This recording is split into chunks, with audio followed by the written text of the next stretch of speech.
दोस्तों 4 जून को नतीजे आने के बाद और सरकार बनने के बाद ये पहली अग्नि परीक्षा थी मोदी सरकार की।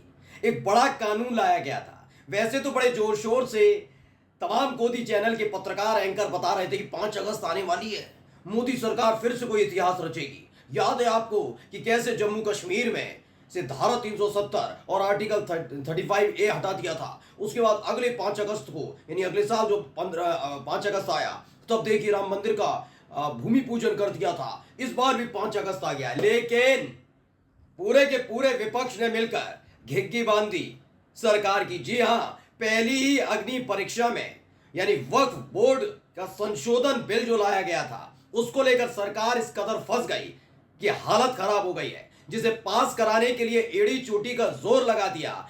आखिरकार उस बिल को भेजना पड़ा जेपीसी के पास। जी हां, आज बहुत बड़ी खबर आपको बताने जा रहा हूं कि कैसे वक्फ बोर्ड संशोधन बिल को लेकर खुद मोदी सरकार की घिग्गी बन गई है। नमस्कार, मैं हूं प्रज्वल गौतम और आप देख रहे हैं टाइम्स एक्सप्रेस।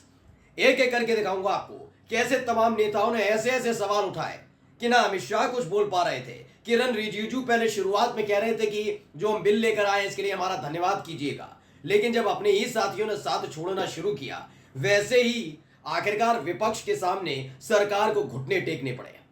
पहले मैं आपको दिखाने जा रहा हूं कि कांग्रेस की तरफ से क्या कुछ कहा गया, सुनिए पहले। Culture of India. Jagnath ji, we are believing the culture and tradition of Indian, Bharat. Respect each other's faith. I told you, we are Hindu, sir. We are a believer. But same time, we are respecting the faith of other religions also. That is the basic principle. You want this bill is specialized for Maharashtra, Haryana election.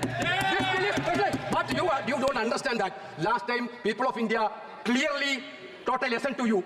This type of divisive politics, India people will not going to buy now. Now again you are trying to experiment that bill. Sir, again, this is an attack on federal system also. This is a clear attack on federal system also. Waqf properties, there is actually the nitty-gritty of the things dealing by the states, rules, and the data collection, everything.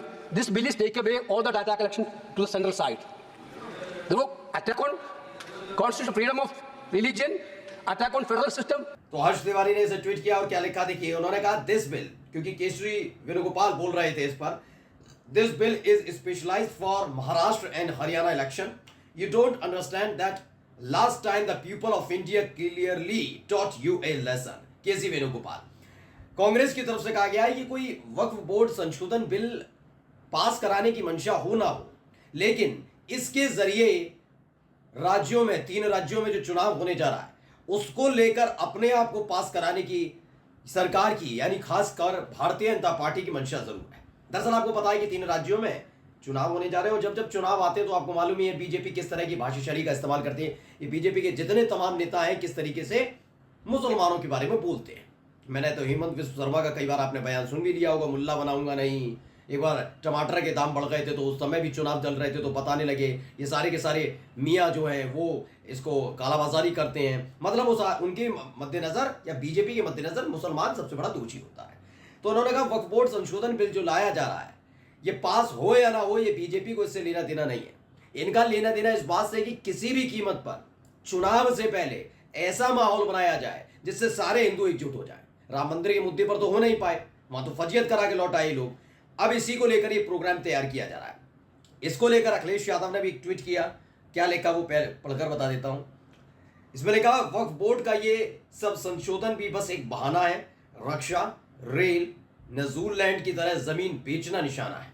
Waqf board की जमीन है defence land, rail land, नजूल land के बाद भाजपाइयों के लाभार्थ योजना की श्रृंखला की एक और कड़ी मात्र है। भाजपा क्यों नहीं खुलकर लिख देती भाजपाई हित में जारी। इस बात की लेकर गारंटी दी जाए कि वक्फ बोर्ड की जमीनें बेची नहीं जाएंगी। भाजपा रियल एस्टेट कंपनी की तरह काम कर रही है। उसे अपने नाम में जनता के स्थान पर जमीन लिखकर नया समीकरण नामकरण कर देना चाहिए और कहना चाहिए भारतीय जमीन पार्टी। यह अखिलेश यादव की तरफ से कहा गया।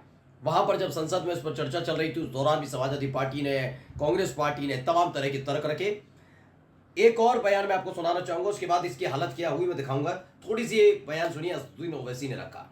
ये जो आप बिल ला रहे हैं, आप देश को बांटने का काम कर रहे हैं, जोड़ने का काम नहीं कर रहे हैं। आप दुश्मन हैं मुसलमानों के, उसका सबूत ये बिल है। Thank you sir. देखिए, उन्होंने ऐसे ट्वीट भी किया, लेगा वक्फ बोर्ड अमेंडमेंट बिल 2024 मुल्क को बांटने के लिए लाया गया है, जोड़ने के लिए नहीं।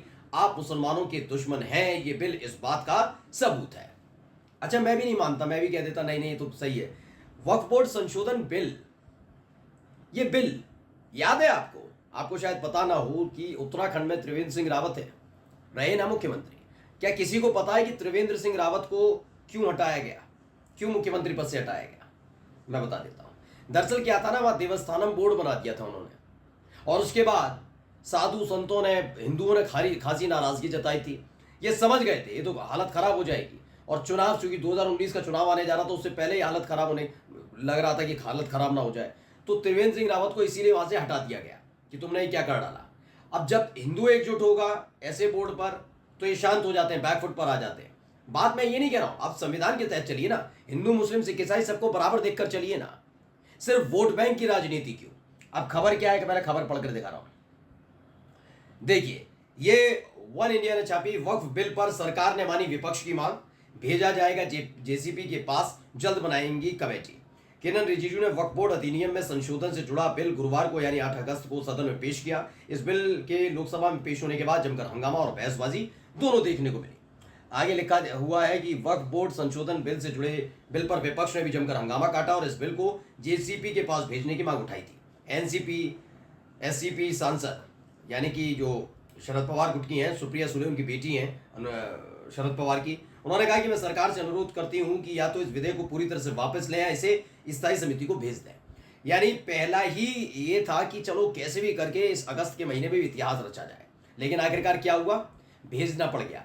ये पूरा का पूरा बिल उठाकर कमेटी के पास भेजना पड़ गया है कि नहीं, इसे पास कराना बड़ा मुश्किल है। क्यों?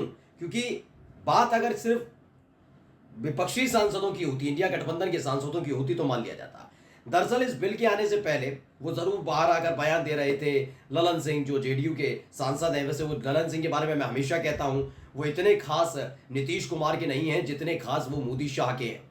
और कभी भी आपको खबर मिल सकती है, आज वीडियो सेव करके रख लीजिए, पूरी जानकारी को पूरी जिम्मेदारी के साथ कह रहा हूं। जिस वक्त भी नीतीश कुमार ने पल्ला झाड़ा बीजेपी से, सबसे पहले पार्टी छोड़ने वाले अगर कोई होंगे तो वो ललन सिंह ही होंगे। वो बीजेपी में जाकर शामिल होंगे, लिख कर ले लीजिएगा, क्योंकि ललन सिंह का इतिहास बता रहा है।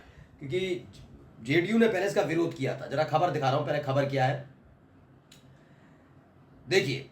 ये दैनिक जागरण ने खबर छापी थी 3 दिन पहले की। 3 दिन पहले क्या है, वक्फ एक्ट पर गरमाई सियासत, कांग्रेस बोली बदलाव स्वीकार्य नहीं, जेडीयू में भी उठे विरोध के स्वर। इसमें बताया गया कि जनता दल यूनाइटेड भी नाराज चल रही थी। अब आगे मैं खबर दिखाता हूं, बिल्कुल आखिर में खबर छपी है, क्या कहा गया। जेडीयू ने भी किया विरोध, एनडीए सरकार की सहयोगी पार्टी जेडीयू में भी विरोध होने लगा। जेडीयू के पूर्व सांसद गुलाम रसूल ने कहा कि नीतीश कुमार को केंद्र की इस कोशिश का विरोध करना चाहिए।